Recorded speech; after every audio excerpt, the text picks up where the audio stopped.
শুভ সন্ধ্যা সবাইকে। আজকে আমাদের বিকাল থেকে শুরু হয়ে গেছে আবারও পিঠে বানানোর প্রস্তুতি। আর আজকে আমরা বানাচ্ছি তালের সিম পিঠে। এই যে সিম পিঠে, আর সিম পিঠেটা বানানো হয়ে গেলে তারপর বানানো হবে তালের রস পরোটা। তো কোনটা তোমাদের পছন্দের সব থেকে বেশি অবশ্যই জানাবে। সিম পিঠে, রস পরোটা, তালের মানে এই কী বলে ওটাকে, ফুলুরি, কোনটা? তো এখন সিম পিঠে বানানো চলছে। এই যে তেলের মধ্যে দিয়ে ভাজা হচ্ছে আর ভিতরে সবাই তৈরি করছে আর আমি এখানে ভাজছি। চলো ভাজার পরে কেমন লাগছে দেখতে দেখাচ্ছি, দাঁড়াও। এই যে প্রথম রাউন্ডের ভাজা কমপ্লিট, এরপর আবার দেবো।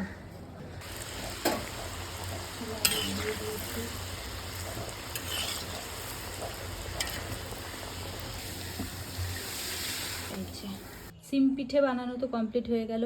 এক ঝুড়ি সিম পিঠে অলরেডি রেডি হয়ে গেছে। এবার বানানো হবে তালের রস পরোটা। সিম পিঠে আশা করি সবাই খেয়েছো, তবে সব জায়গায় রস পরোটা হয় কিনা আমার জানা নেই। যেমন আমাদের এদিকে হয়, কিন্তু আমার বাপের বাড়ি এলাকায় কিন্তু এই পিঠেটা হয় না। তো তোমরা কে কে রস পরোটা খেয়েছো জানাবে। মানে এটাকে খুমির করে দেখাই, এই যে খুমির করা হয়েছিল, যেটাকে এবার ভালো করে সেনে এরকম গোল গোল করা হয়েছে। এবার এটাকে পরোটার মতো বানানো হবে, তারপর 4 পিস করে কেটে নেওয়া হবে। এই যে কেটে রেডি করা আছে, কিছুটা এখনো বানানো বাকি আছে।